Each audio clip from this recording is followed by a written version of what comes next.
Okay, be honest with me. When you hear 42 million Americans on food stamps, what's your first thought? If you're like most people, you're either thinking, that's terrible. How can we let people starve? Or you're thinking, that's insane. Why are so many people dependent on the government? Here's the thing, both reactions are valid and both are missing the bigger picture. Because while everyone's arguing about whether 12% of Americans should be getting $187 a month for groceries, which, by the way, is the average food stamp benefit, the government is pulling off one of the largest wealth transfers in history. And it's going in the opposite direction of where you think. Plot twist.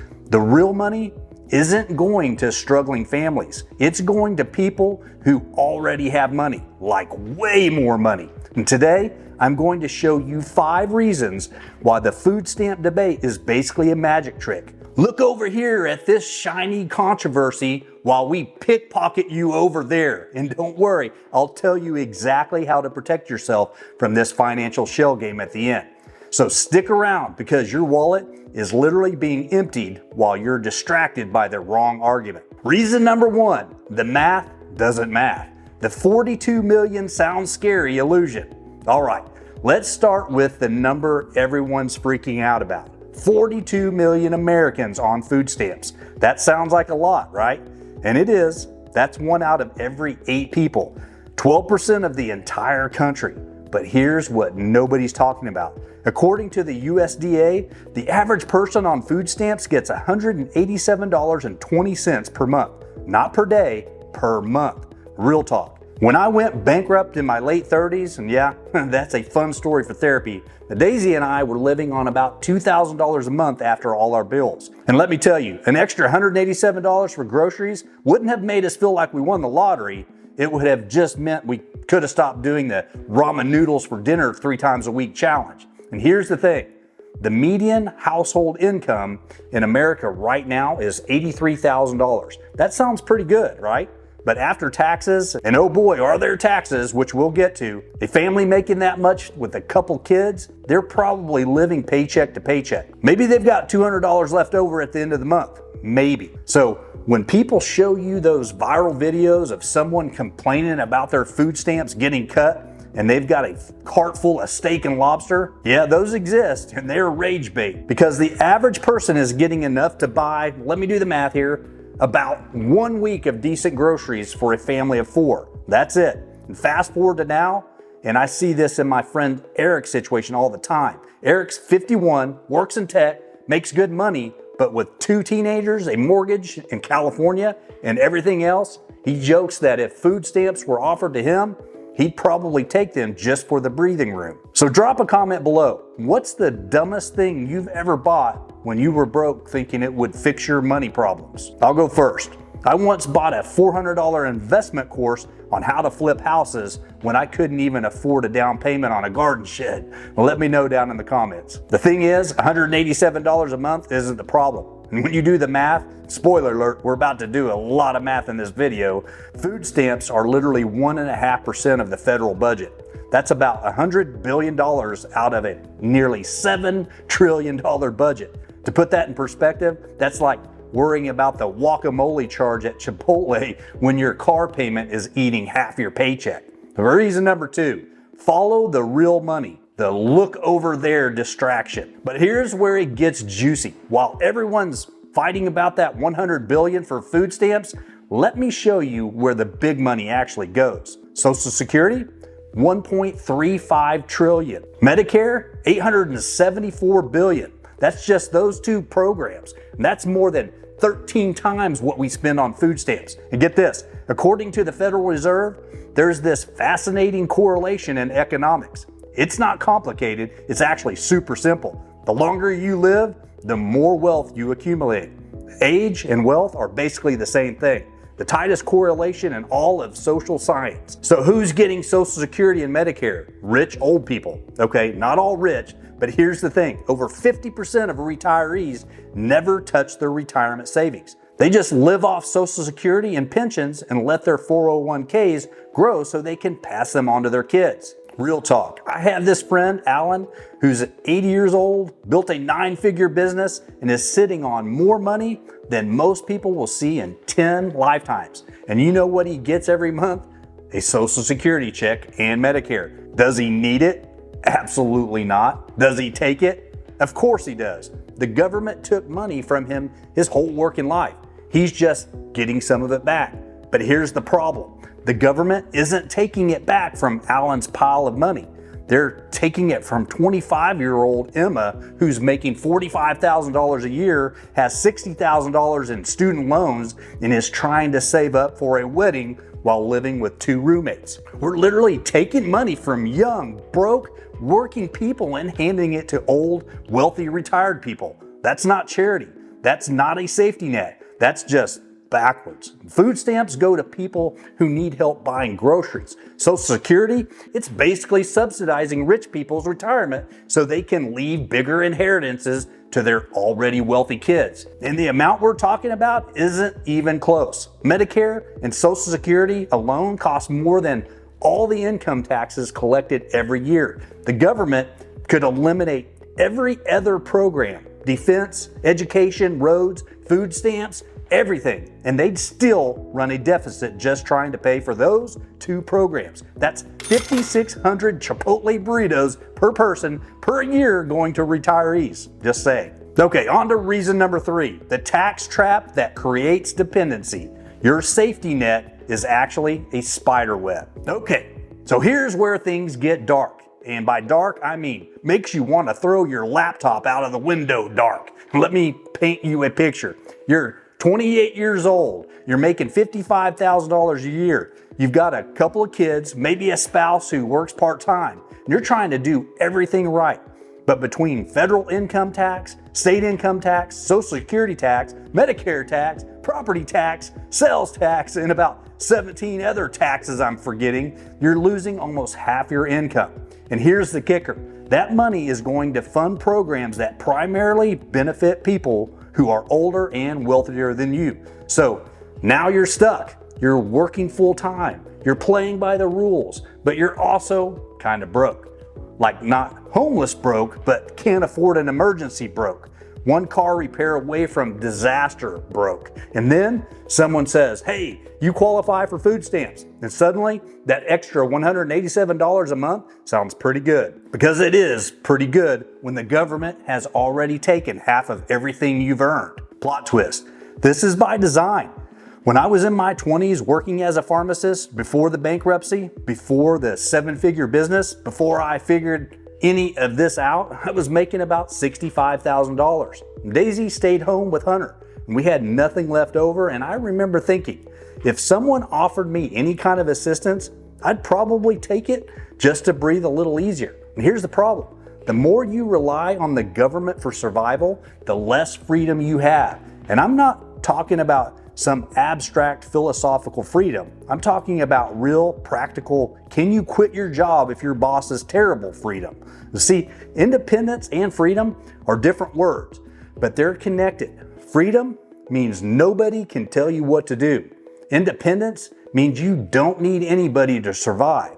And when you need someone, whether it's the government, your employer, or your wealthy parents, they control you, period.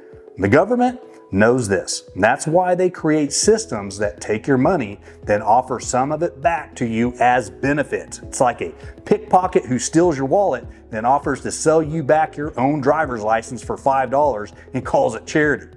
You know what would help more than food stamps? If the government stopped taking half your paycheck to fund retirees who don't need it. That's 11,200 Chipotle burritos per year you could be buying yourself. Just saying. Yes, I'm tracking our burrito count. It's called branding. Okay, number 4, the fake controversy machine. Outrage is the product. All right, let's talk about why everyone's so mad about food stamps in the first place. Because here's the thing. Getting people angry about $100 billion in food stamps while quietly accepting $2.2 trillion in Medicare and Social Security is genius, diabolical, but genius. It's like If I came to your house, took $10,000 from your wallet, but left a $5 bill on the counter, and then got you so mad about that $5 bill that you forgot about the $10,000. Now, according to a Pew Research study, yeah, I actually read these things, it's a problem. Americans drastically overestimate how much the government spends on foreign aid and welfare programs. Most people think foreign aid is like 25% of the budget. It's actually less than 1%. Real talk. I see this with my buddy Will, who's a digital marketer. He's 60, smart guy, runs a successful business, and even he gets caught up in the outrage about welfare spending. And meanwhile, his mom is living comfortably in retirement, collecting Social Security and sitting on a paid-off house worth $800,000. When I asked him about it, you know what he said? Well, she paid into it her whole life. Yeah, no, she paid in maybe $200,000 over her career, and she's already pulled out $400,000. That's extra $200,000. That's coming from Will's employees, young people making $50,000 a year. But nobody makes viral TikToks about that, do they? Fast forward to now, and the controversy is still focused on food stamps. Why? Because it's easier to be mad at someone buying groceries than it is to question why your grandma's golf vacation in Florida is being subsidized by someone's underpaid millennial barista. Here's what I want you to understand. The outrage is manufactured. It's designed to keep you looking at the small numbers while the big numbers slip past. Food stamps, $100 billion, helps struggling people. Social Security and Medicare, $2.2 trillion, mostly helps people who already have money. But which one gets you more clicks? Which one makes better rage content? The one with the struggling people every time. Now, reason number 5, the freedom fallacy. Why everyone has this backwards. Okay, this is the big one. The psychological trap that keeps people stuck. It's called the independence illusion. I just made that up, but it sounds official, right? Here's how it works. You think you're independent because you have a job, you pay your bills, you're not on welfare, you're doing it yourself, you're self-sufficient. Yeah, no. If you're paying 40 to 50% of your income in taxes and you can't afford a $1,000 emergency and you're one layoff away from financial disaster, you're not independent. You're just dependent on a different system. It's that guy who brags about not taking handouts while his entire lifestyle is subsidized by student loans he'll never pay back. Or the person who says, I don't need the government, while maxing out their 401k to get the tax deduction, which is literally a government subsidy. See, here's what people don't understand. Real independence is not about whether you take government benefits. It's about whether you need them. My friend James, he's 70 years old, a physicist, absolute legend, told me something years ago that changed my perspective. He said, the difference between freedom and security is the difference between a bird and a bird in a cage. The caged bird is safe. The free bird might starve, but only the free bird can fly. That's deep for a physicist, right? The thing you should be tracking isn't whether you're taking assistance, it's whether you could survive without it. If you're on food stamps because you're working full time, but taxes and costs eat everything you make, that's not a moral failing, that's a system problem. But if you're not actively working to build independence, saving money, building skills, creating assets, then you're just trading one form of dependence for another. Remember, the middle class mindset says get a good job and be secure. The wealth building mindset says create value and be free. And in case you're wondering, yes, that's from my book. And yes, I just promoted my own book. Yes, I'm shameless. Anyway, moving on. So what do you actually do? All right, so what's the right move here? Simple. Build independence faster than the system can make you dependent. Look, I get it. The government is taking half your money. Prices are going up. Real wages aren't. It feels rigged because it kind of is rigged, but complaining about it won't make you free. Neither will waiting for politicians to fix it. Here's your action plan. Track your real tax burden. Add up federal, state, Social Security, Medicare, property, sales, everything. Most people don't realize they're paying 40 to 50% total. And awareness is the first step. Calculate your freedom number. That's how much money you need to survive for 6 months with zero income. not your dream lifestyle, your actual survival cost. Get to that number first. Build skills that create value. The more valuable you are, the more you can charge, the faster you build independence. Take that online course. Learn that skill, whatever it takes. Stop caring about the outrage. Food stamps aren't your enemy. Neither is the single mom working 2 jobs. Your enemy is a system that takes from people who are struggling and gives to people who don't need it. Focus on what you can control. You can't change the tax code tomorrow, but you can increase your income, decrease your expenses, and build assets that appreciate while you sleep. Your goal isn't to rage about the system. Your goal is to build enough wealth that the system becomes irrelevant to your daily life. Look, I get it. Reading about how the government is basically running a reverse Robin Hood scheme while everyone argues about food stamps is frustrating. It feels unfair because it is unfair. But fair doesn't pay your bills. Fair doesn't build wealth. Fair doesn't make you free. So stop being the person arguing about the $5 bill while someone steals your wallet. Be the person who builds enough wealth that it doesn't matter if someone steals $5.